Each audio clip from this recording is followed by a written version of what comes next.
Phil, the last few weeks, you've described other teams in the Western Conference as having their top scorers scoring goals. Yeah. How important was it tonight to see the likes of David, of Ari, Kevin, and Felipe get on the score sheet? Kevin and Pipe scoring was huge for us. Huge. Their lack of goals has coincided with Anthony not playing, I think. But the last thing I said to the team tonight, I spent 2 or 3 minutes on how the other players have let our centre forwards down in terms of the passes, the assists, the crosses, the service into the box. They're doing incredible work without the ball, and I think we owed them some. We needed to gift them some service, and I thought both goals they created through brilliant pass from Santimirano. You know, that's the pass that we've been working on. That's the run we've been working on with Kevin. It was a great header. I think that's what he does.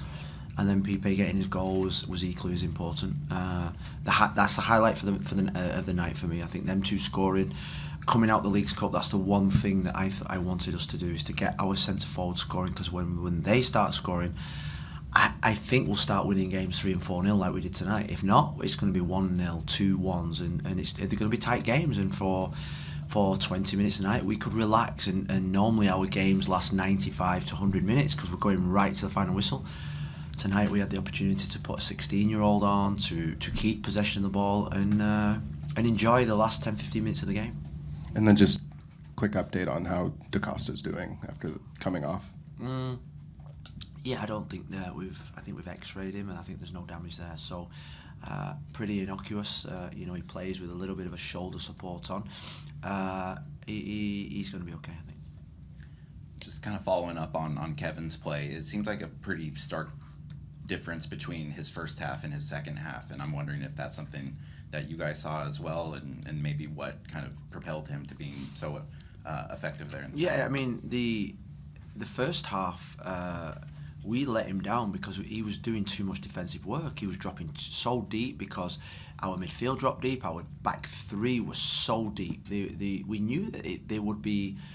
We knew that they would have lots of movement. We knew there would be lots of rotations, and we'd worked for the last 2 days on accepting runs, talking, communicating, squeezing up, working on our pressing triggers. And in the first half, everybody was just getting deeper and deeper and deeper. And the back three took a little bit of a battering at half time because they weren't taking responsibility. And in the second half, I thought they were fantastic. They pushed everyone 3-4 metres up the pitch, and Kevin got into the areas where we wanted him to. And I thought he showed some incredible leading from the front in the first half in terms of his work rate off the ball, and then in the second half, his goal came at a time when I thought he was just beginning to lose a little bit of confidence because he'd give a couple of balls away, and then he got the goal, and he'll go again on Saturday.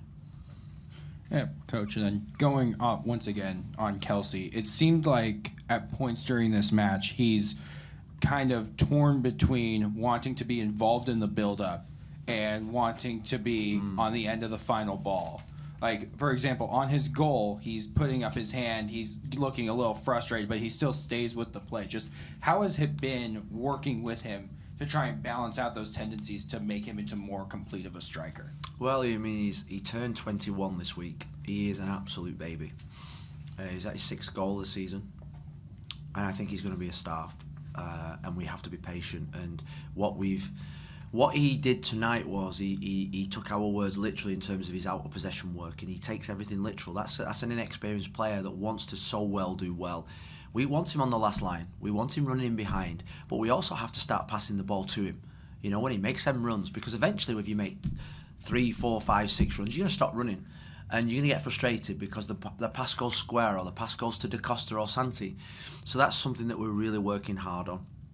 And we've not given them the service. The service has been really disappointing in terms of the service to our centre forwards over the last 10 games has not been to the level that we want. Not the service into the box, not the passes up to them. They are doing incredible work for the team, and like I say, when them two start scoring, we're going to be a major threat in terms of scoring goals. Hey Phil, I want to go back just real quick to the San Jose match June 13th. You're up a player and up a goal, and start pumping balls into the box before they get the equalizer instead of killing the game. A few weeks later, New England, a little better game management. match management. Same with Minnesota fighting back, and then this last week in LAFC. I feel like tonight you had 4 goals, but it could have been 1, and the match management is improving with this side. Sort of, every week or every 2 weeks we're seeing major steps. Could you talk to that a bit?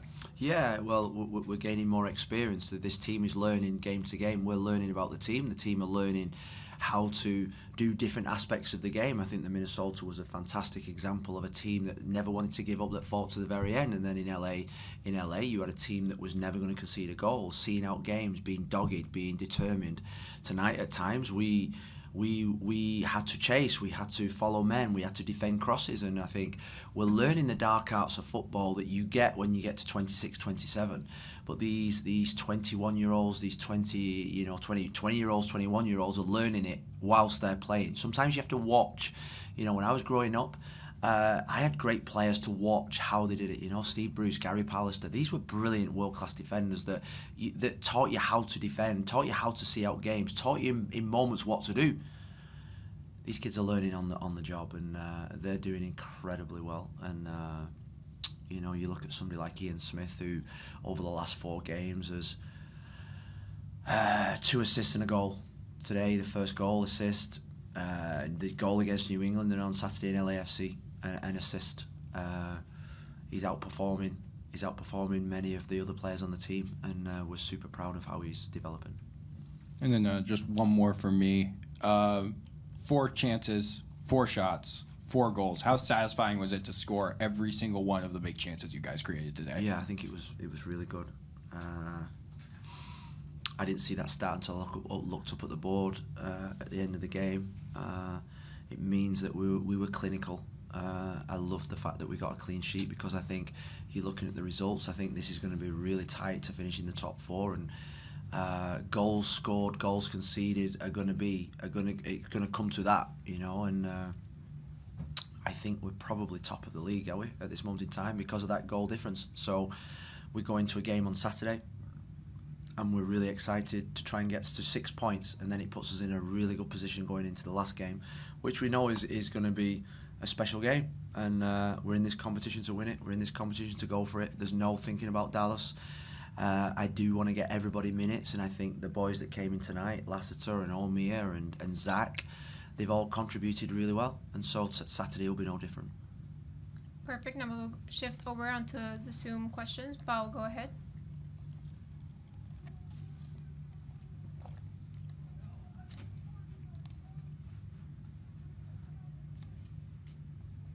Go ahead, Paul. Val's gone to bed. No, I'm not. I'm still awake. Good night. This question is about the game tonight. What was the key of the victory tonight? And if you consider that your rival have considerations on the field? Well, I think the key to the tactical, game... Tactical considerations on the field. Yeah, well, I think they slightly surprised us with the change of system and formation early in the game. We'd been preparing to play against the Diamond, and they went to 3-5-2, which was not something that they'd done all season. So that was that was probably a compliment, in terms of they were probably thinking about the Santi and Da Costa in the pockets. So we had to adjust to that. I think that led to a little bit of indecision in our defending early on. We sunk too deep, and I thought they dominated the first half. I thought they totally dominated the first half from a control point of view. Now, what we did was we defended the low block incredibly well, staying with runners, blocking shots, heading the ball away. And then in the second half, I thought we controlled it in and out of possession. We got things sorted at half time. I love playing the Mexican sides to give you another dimension tactically from a managerial point of view. Their interchanging of positions, their rotations. It's not just black and white. It's not just you press your man, you look after your man. You've got to be flexible and adaptable. And I thought in the second half we were more flexible and adaptable in terms of our defensive positions. And I thought Diego Chara in the second half and Ortiz really helped with that in terms of their experience. With the way that we defended. Mario Antonio, go ahead. Good coach, good evening. This is Mario from Mexico for ADSL News. Today was a great victory for your team, but I like to ask you, like Pau, about your rival tonight, Atletico de San Luis. Knowing that the Mexican League has only his third round, what did you think of your opposing team performance tonight, and what qualities can you take away from the match about San Luis? Thank you. Well, I think over the last couple of years, this competition has been weighted heavily in favour of MLS clubs. You know, the Mexican teams have to travel, but I think this format actually, in terms of the quickness of the teams or the scheduling, helps them because it means the games come thick and fast. We're obviously ahead of them in terms of preparation. They've only played 2 or 3 games. But you saw last night, every Mexican team won last night. And so I think that set the tone for the tournament in terms of these games are going to be difficult. I've scouted San Luis the last 2 or 3 games, and I honestly think they're a really well-coached team with a tactically astute manager with good rotations.